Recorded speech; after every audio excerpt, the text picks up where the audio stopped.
Bom dia, a gente é a Catarina Flora e o nosso trabalho é sobre o Canal de Suez, principalmente o processo de nacionalização dele e a relação disso com o capitalismo financeiro. O Canal de Suez é uma via navegável que fica entre o Egito e o Oriente Médio, construída em 1869 por uma empresa francesa, e ele liga o Mar Vermelho até o Mar Mediterrâneo, reduzindo a viagem até a Ásia em cerca de 7.000 quilômetros. Por ela poupar tempo e dinheiro, nas viagens, a construção do canal pode ser considerado um investimento. Até hoje, a gente vê bastante a importância do Canal de Suez, já que 12% do comércio mundial passa por lá e tem uma grande quantidade de bens que é movimentada por ano lá. Após a Primeira Guerra Mundial, o Egito, assim como outros países árabes, sofreu interferências políticas e territoriais devido ao fim do Império Otomano e à divisão feita pelo Acordo Sykes-Picot. A Grã-Bretanha, que dominava o território egípcio desde 1822, permitiu sua independência em 1922. Em 1936, assinaram o Tratado Anglo-Egípcio, que propunha a retirada da presença militar inglesa no Egito, permitindo somente o suficiente para proteger o Canal de Suez. Só retiraram essas tropas em 1954. Além disso, até sua nacionalização, a Companhia do Canal de Suez era francesa e também tinha administração inglesa. No início do século XX, o comércio de petróleo retirado dos países do Oriente Médio era feito por empresas estrangeiras, como a Anglo-Persian, a Standard Oil e outras. O Canal de Suez exercia um papel importante de facilitar o transporte e o comércio desse petróleo para a Europa. A intervenção excessiva das potências europeias na região do Oriente Médio e Norte da África, junto com a exploração econômica das reservas de petróleo, levantou uma onda nacionalista nos países árabes a partir de um forte sentimento anti-imperialista. Como se não fosse suficiente, nesse mesmo período ocorria a Guerra Fria, e o Egito, inicialmente, não se alinhou nem aos Estados Unidos nem à União Soviética.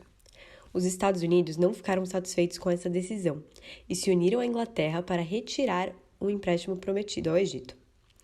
Isso levou o Egito a agravar uma dívida. Então, Nasser aproveitou de seus ideais nacionalistas para propor a nacionalização da Companhia do Canal de Suez e utilizar seus lucros para investir em infraestrutura. Em 1955, a União Soviética forneceu armas para o Egito e financiou parte da represa de Aswan, no Nilo, para a qual os Estados Unidos haviam negado apoio financeiro. A Guerra da Independência de Israel, ou Guerra Árabe-Israelense, em 1949, foi outro ponto de tensão importante. Egito, Síria, Líbano, Iraque e Transjordânia atacaram Israel conjuntamente, horas depois de sua declaração de independência. Israel saiu vitorioso, surpreendentemente, e desde então há certa inimizade entre as nações. Além disso, quando Nasser assume o poder, ele propaga ideias decoloniais contra as potências colonialistas e também contra Israel, considerado uma presença inglesa. Ele trouxe a ideia do nacionalismo árabe, que prega a união e superioridade das nações árabes. Como a gente já falou, rolava um movimento anti-imperialista muito grande, havia uma onda nacionalista do nacionalismo árabe, e o Nasser foi o segundo presidente da história do Egito, e ele fazia parte da União Socialista Árabe, e ele governou o Egito entre 1952, quando foi derrubada a monarquia sob tutela inglesa, e governou até 1970, que foi quando ele morreu, e o governo dele tinha um viés nacionalista muito forte. E por causa disso e os vários outros movimentos nacionalistas que estavam acontecendo, ele decide nacionalizar a Companhia do Canal de Suez, que até então era controlada pela Inglaterra e pela França. A nacionalização bem-sucedida desse canal simbolizava a vitória do Egito sobre as políticas imperialistas da França e da Inglaterra, e por isso a gente pode falar que era uma questão de orgulho nacional, e o canal estava sendo usado como instrumento político, já que ele era de muita importância para as empresas francesas e inglaterras que atuavam no setor do petróleo.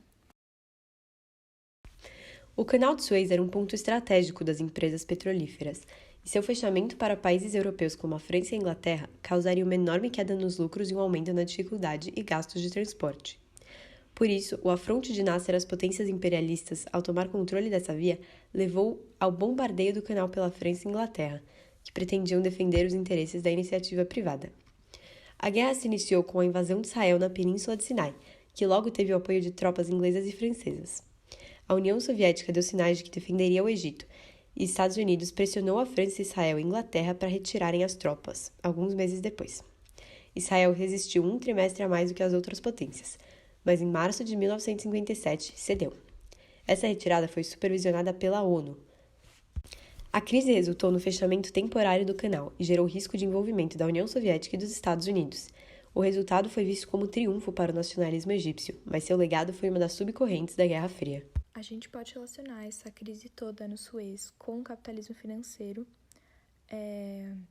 principalmente porque o capitalismo financeiro ele se desenvolve predominantemente, pioneiramente, nas potências imperiais, por exemplo, a Inglaterra, a França e os Estados Unidos, que estão envolvidas nessa crise toda. E uma das atividades mais lucrativas e a maior atividade econômica da época era o petróleo, o comércio do petróleo. E o capitalismo financeiro ele acaba se inserindo também bastante no imperialismo, né? Que implica nessa grande interferência das potências imperialistas na política de países subdesenvolvidos que nem o Egito, para suceder na busca dos 4 M's. Essa interferência é necessária para que a busca dos 4 M's seja bem sucedida.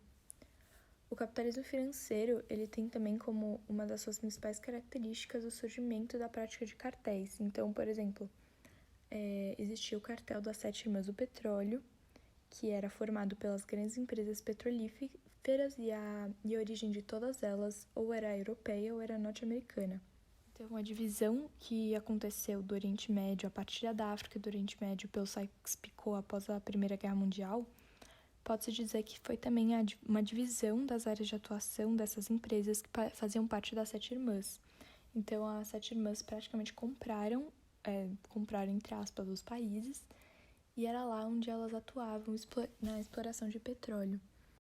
Recentemente, o navio da empresa Evergreen encalhou no canal de Suez, bloqueando a passagem e impedindo que vários outros navios cargueiros pudessem atravessar o canal.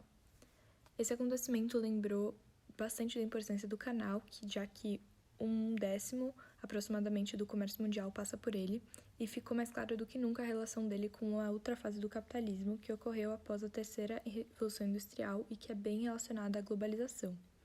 A terceira revolução industrial foi a revolução dos meios de comunicação e do transporte, e foi onde rolou a invenção dos containers, que permitiram o transporte de um enorme volume de mercadorias e aumentaram a circulação das mercadorias pelo mundo todo. Nessa fase, tudo está interligado e a economia está sujeita a vários abalos por qualquer eventualidade, como, por exemplo, a pandemia que a gente está vivendo, e uma eventualidade dessa que foi o navio encalhar no canal de Suez.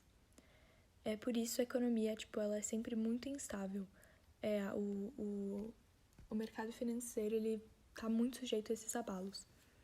A globalização, ela nunca ficou tão escancarada quanto atualmente, e a gente conseguiu ver com muita clareza que tudo está interligado. Por exemplo, o bloqueio do canal, ele resultou num efeito dominó que afetou toda a economia global.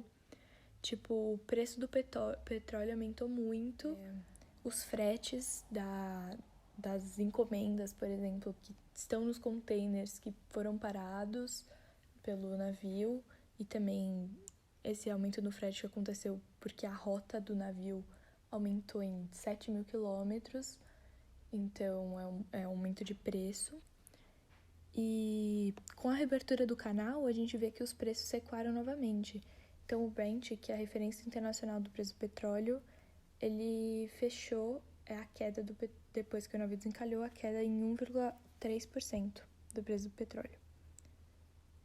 Então, nisso, a gente pode falar que o canal de Suez está diretamente e muito ligado ao capitalismo.